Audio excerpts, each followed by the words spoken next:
Hello, welcome back to Too Sweet MTG, and welcome to Instant Deck Techs. In this series, we go over everything you need to build a certain commander. We'll go over the strategies and the types of cards needed you need to get the deck working. Any cards we mention will be down in the description below. In this video, we're going to be looking at Urza, Lord Protector.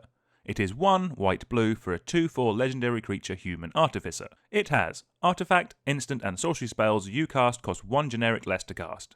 It also has pay 7. If you both own and control Urza Lord Protector and an artifact named the Mightstone and the Weakstone, exile them, then meld them into Urza Planeswalker. Activate only as a sorcery. Before we get to that backside, let's go over what the Mightstone and the Weakstone does. It is 5 generic for a legendary artifact Power Stone. It has, when the Mightstone and the Weakstone enters the battlefield, choose one. You can either draw 2 cards, or target creature gets -5/-5 until end of turn. It also has tap, make 2 generic mana. This mana can't be spent to cast non-artifact spells. So if we have both of these out, we can pay 7 mana, and we can meld them both into Urza Planeswalker. Strap in everyone, we have some text to get through. It is a legendary Planeswalker Urza with 7 starting loyalty. It has the static ability of, once during each of your turns, you may activate an additional loyalty ability of Urza Planeswalker, and you may activate the same ability twice. It has the loyalty abilities of +2, artifact, instant and sorcery spells you cast cost 2 generic less this turn, and you gain 2 life. It has a +1 of draw 2 cards, then discard a card. It has a 0 of create 2 1/1 colorless soldier artifact creature tokens, a -3 of exile target non-land permanent, and a super powerful -10, artifacts and planeswalkers you control gain indestructible until end of turn, and destroy all non-land permanents. Phew! That is a lot of text for a lot of card, which is what you get when you finally make Big Daddy Urza, and only a double-sided meld card could do him justice. This deck will primarily be built as an artifact deck, as the Lord Protector side lets us play our artifacts for the cheap. This will help us build an awesome board of artifacts that we can use to win the game. Obviously, however, we're going to want to meld this lad to get to that awesome backside. It may be a bit of work, but by God it is cool and so immensely powerful. All of the abilities on that backside are really strong, and the fact you can activate it twice in a turn is just obscene. That means if Urza isn't kept in check by our opponents, we could be ultimating it the turn after it flips and it's still having 3 loyalty. This commander is both an engine and a Wincon all in one. The first section for us to go over is some artifact tutors. We'll have Urza in the command zone, but these tutors consistently go and get the Mightstone and the Weakstone out of our deck. There really is a decent number of options out there for you to choose from, and they'll do a great job in this deck. Basically, each one of these is an extra copy of the Mightstone and the Weakstone. Without these, the chances of actually melding Urza are super slim. Each one of these you add is an extra chance of getting to that stupidly powerful Planeswalker side. But what is so good about these cards is that they aren't just the Mightstone and the Weakstone. They can be an extra copy of some card draw, or some removal, or some ramp. It's whatever we need at that moment in time.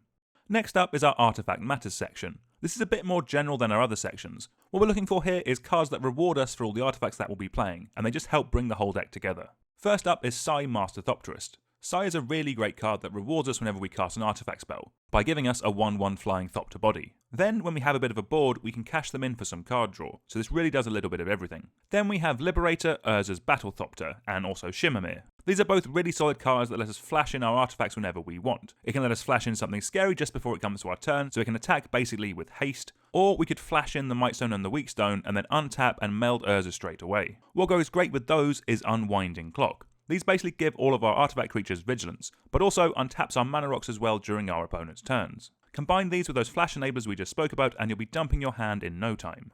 Next up we have Padeem, Consul of Innovation. Not only does this give our artifacts hexproof, but also draws us a card if we control the artifact with the highest mana value on the board, which in this deck should not be hard at all. You then also have Bronze Guardian, which gives all of our artifacts Ward 2, while also becoming a huge double striker as well. For some even more artifact protection, we can look at making them indestructible with a card like Darksteel Forge. Landing this makes our whole board really miserable for our opponents to deal with, and means we can basically spend the rest of the game doing whatever we want. Next up is our ramp section. Shockingly, these will either be on artifacts or cards that care about artifacts. First up, we have some more effects like Urza, that reduce the cost of our artifacts. Etherium Sculptor, Foundry Inspector, and Jhoira's Familiar all also have their cost reduced by Urza anyway, by being artifacts, meaning we can ramp these out in combination with Urza and start knocking off 2 or 3 generic from the cost of our artifacts. Then we have Solemn Simulacrum. It goes and gets a land when it comes out, and then replaces itself with a card when it dies. Fantastic in most decks anyway, but again in this, benefiting from that cost reduction from Urza makes it even better. Then we also have Wayfarer's Bauble, which is another great way of ramping us ahead by getting a land out of our deck and putting it into play. And then we come to the bulk of our ramp, and that's Mana Rocks. These actually let us get Urza out earlier, and then help us continue to ramp throughout the game. absolutely essential and not something that can be scrimped on at all. You then also have a card like Blinkmoth Urn. This makes each player mana equal to the amount of artifacts that they control. While this is symmetrical, this is an artifact heavy deck, so we should have no issues coming out ahead on this exchange. Next up is our card draw, and I would personally want slightly more than a regular deck here, and that's mainly because whenever you combine cost reduction with card draw, you generally get to do some really dumb things. First up we have Riddlesmith, and one of the best cards in the deck, Verdolkhan Archmage. The Riddlesmith is more card selection, but this deck will have some recursion, so the cards aren't completely lost. The Archmage, however, will draw so many cards in this deck, it'll be gross. An absolute slam dunk. Next up we have Esper Sentinel, a great little tax effect that should be drawing us loads of cards over the course of a game. Then we have the Reality Chip and Mystic Forge. We do love a Future Sight effect on this channel, and in this deck where we have the cost reduction of our commander helping out, it'll be top notch. And then after that we have Thought Monitor, a great little flyer that draws us 2 cards when it comes into play. That affinity cost reduction, combined with Urza, again should make this nice and cheap.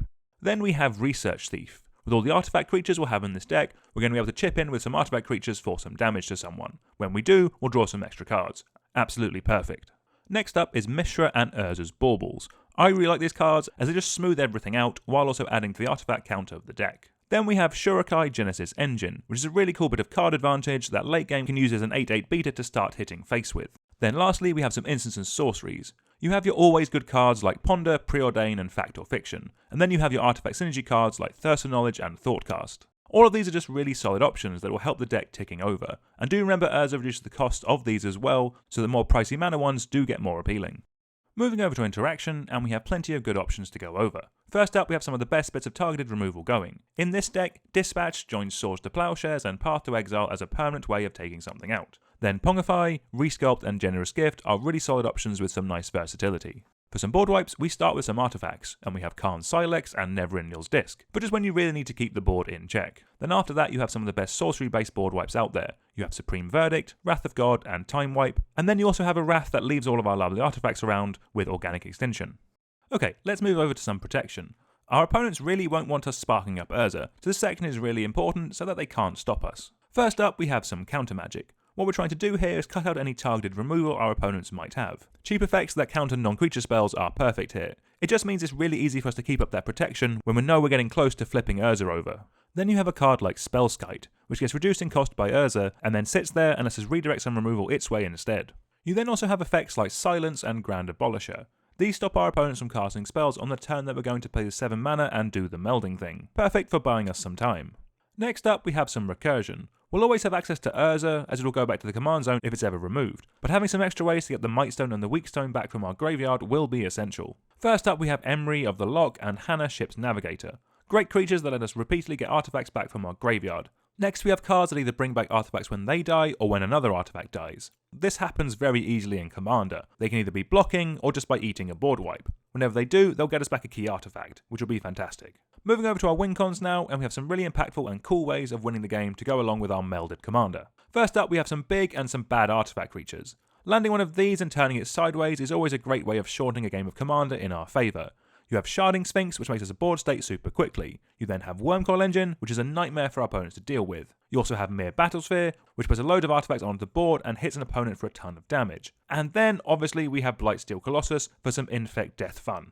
Next, we have Portal to Phyrexia. It is a bit pricey to cast, but if we land this, we're basically winning the game. Making each opponent sack 3 creatures is great, and then each turn we get to bring back one of our big artifacts so we can start swinging again. Then you have a card like Mechanized Production. Why have one copy of a busted artifact when we just make a new one every turn? And that alternate win condition of having 8 of the same artifacts could easily come up. Especially if you ended up putting it on a Construct token. This is a token made by either Urza's Saga, Digsite Engineer, Karn Scion of Urza, or Urza Lord High Artificer. All these cards are really impactful by themselves, and really strong cards that we'd want to be running, but getting multiple of these tokens with power and toughness equal to the number of artifacts we control will be really strong, as they not only boost themselves off of each other, but from all the other artifacts that this deck is going to be running as well. To help bump up those creatures even more, we can run our third Urza card of the day, Urza, Prince of Krug. Bumping up every artifact creature by +2/+2 is going to be really good, and that 6 mana ability will definitely come in handy, especially as it doesn't have to be a creature that you copy, it just becomes one. So you could easily copy something like Portal to Phyrexia and get its effect twice. Another way to pump everything up is with the Antiquities War. This does double duty in the deck. Its first 2 chapters can dig us to the Might Stone and the Weak Stone, or find the best artifacts among the top 10 cards of our deck. Then its third chapter will basically win us the game, as it turns all of our artifacts into 5/5 beaters that we can turn sideways. Another way we can win the game is with Mirrodin Besieged. I know picking Correction is a bit of a flavour fail here, but getting 15 artifacts into the graveyard, in this deck especially, will not be hard at all, and it's a nice way to steal a game if everything has gone very badly. Rounding off the deck with some utility lands, we have a good amount of Artifact Matters cards that we can run. First up we have Inventor's Fair, a good little land that doubles up as a tutor, perfect for what we're after. After that we have some artifact lands, great at adding to the artifact count of the deck and really helps to tie everything together very nicely. Then lastly we have Academy Ruins and Buried Ruins, great additional reanimation effects that are basically free to run in the deck. The rest of your mana base will be very dependent on what you have available to you. We've recently released a video with some advice on building a deck with a budget mana base, which might be of help. Until next time, please like, share and subscribe, and let us know down in the comments if there are any commanders you'd like to see a deck tech on. Thank you very much for watching.